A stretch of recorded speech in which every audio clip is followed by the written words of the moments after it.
Hello students, I am Neeraj Kumar. Online classes में आप सभी का स्वागत है। आइए शुरू करते हैं आज का टॉपिक, भारत का भूगोल। उसमें आगे बढ़ते हैं। जैसे कि आपको यहाँ पे भारत का प्राकृतिक मैप दिखाई दे रहा है। इससे पहले हमने हिमालय पर्वत के बारे में पढ़ा था।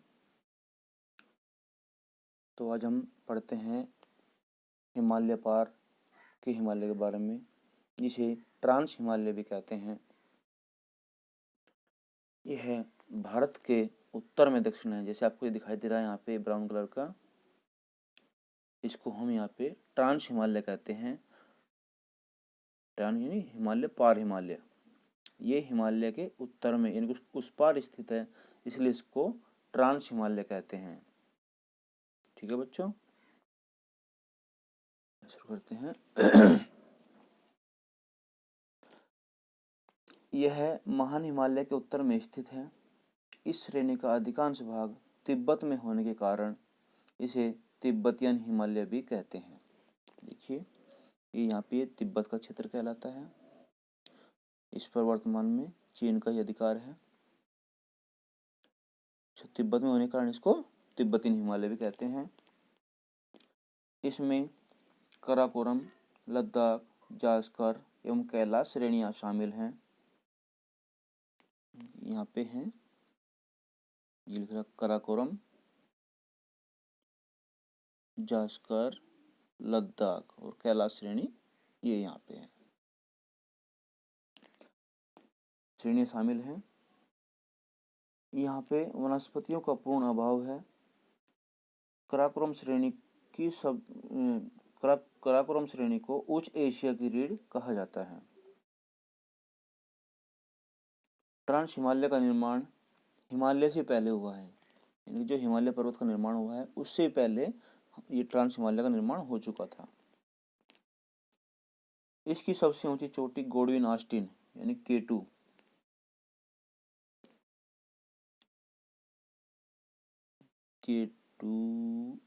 लगभग ये है यहाँ पे K2।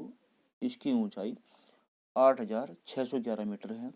यह भारत की सबसे ऊंची चोटी है, लेकिन ये पाक अधिकृत कश्मीर में आती है और यह विश्व की दूसरी सबसे ऊंची चोटी है। ठीक है बच्चों, विश्व की दूसरी सबसे ऊंची चोटी है। और विश्व की सबसे ऊंची चोटी कौन सी है? माउंट एवरेस्ट, जिसकी ऊंचाई वर्तमान में 8,850 मीटर है। और इसकी ऊंचाई कितनी है? 8,611 मीटर है।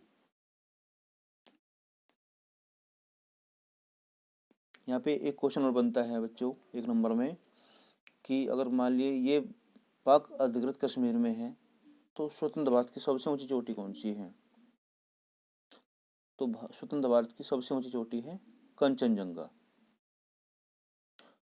वो यहाँ पे सिक्किम में स्थित है। यहाँ पे सिक्किम है और इसकी ऊंचाई है 8,598 मीटर।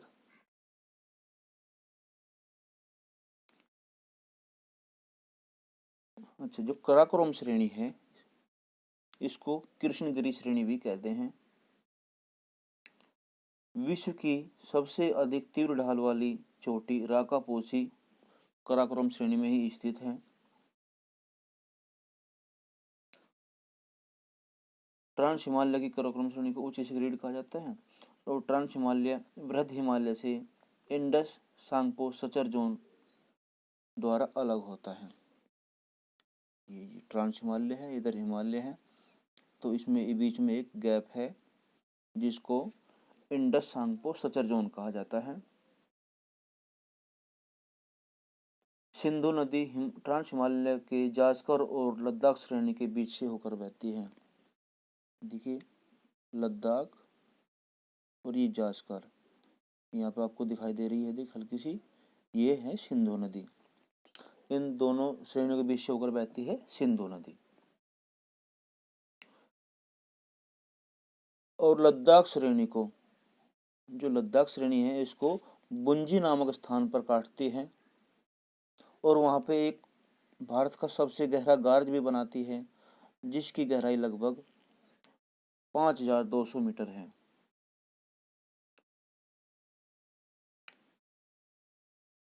यहाँ पे कुछ हिम नदियाँ भी पाई जाती हैं। हिम नदियाँ कैसे कहते हैं? जो हिम की नदियाँ होती हैं, जो बर्फ से ढकी होती हैं नदियाँ, उन्हें हिम नदियाँ कहते हैं। उनमें कुछ प्रमुख है सियाचिन, वियाफो, बाल्टेरो आदि यहाँ की महत्वपूर्ण नदियाँ हैं। ट्रांस हिमालय परतदार चट्टानों द्वारा निर्मित है। सतलज के अलावा यहाँ पे और भी नदियाँ बहती हैं, जैसे सिंधु, ब्रह्मपुत्र आदि जो नदियाँ हैं वो ट्रांस हिमालय से ही निकलती हैं।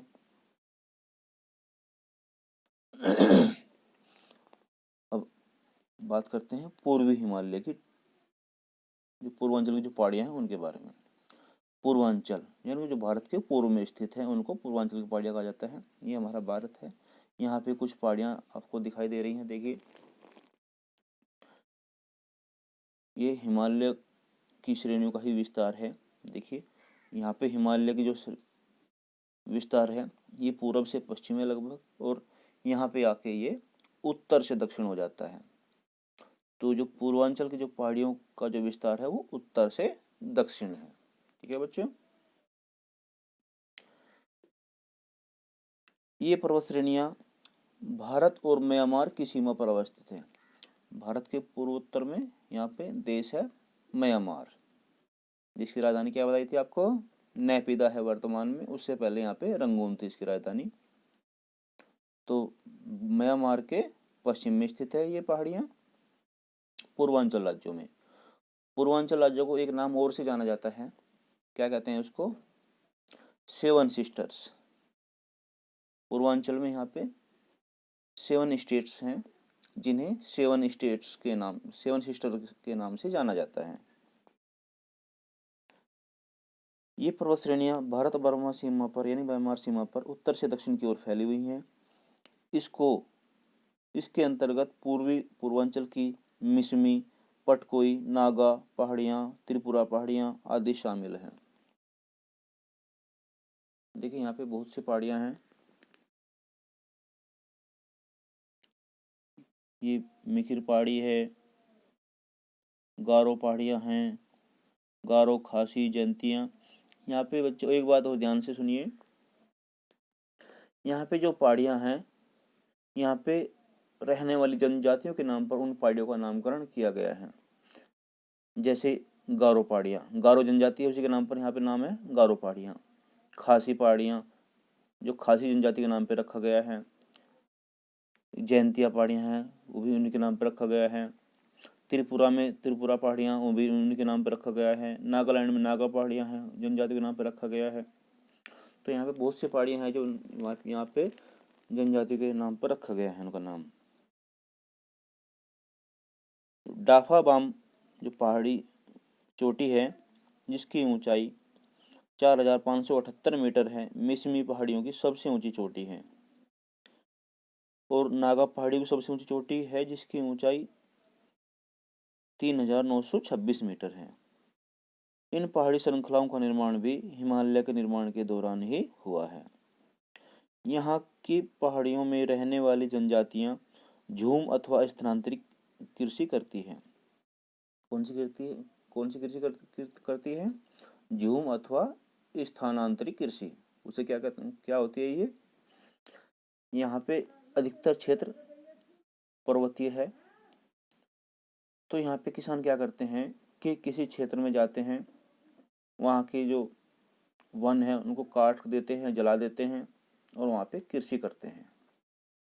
वर्षा क्षेत्र में पर्याप्त मात्रा में होती है, इसलिए यहाँ पे सिंचाई का कोई प्रॉब्लम नहीं होती।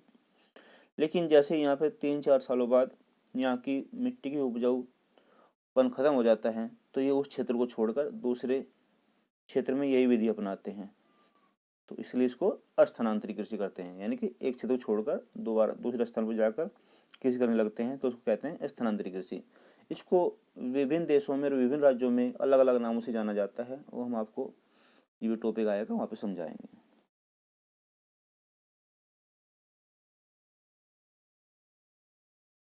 तो मिजोरम को मोलेसिस बेसिन भी कहा जाता है। यहाँ की जो चट्टानें हैं कोमल तथा असंगठित चट्टानों से निर्मित हैं।